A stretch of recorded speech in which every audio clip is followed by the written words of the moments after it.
ஈரேழு ஜென்மங்கள் எடுத்தாலும் உனை சேருவேன். வேறாரும் நெருங்காமல் மனவாசல் தன்னை மூடுவே.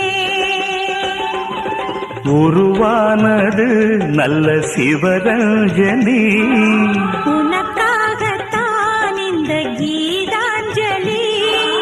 ராகங்களில் ஆராதனை, மோகங்களின் ஆராதனை.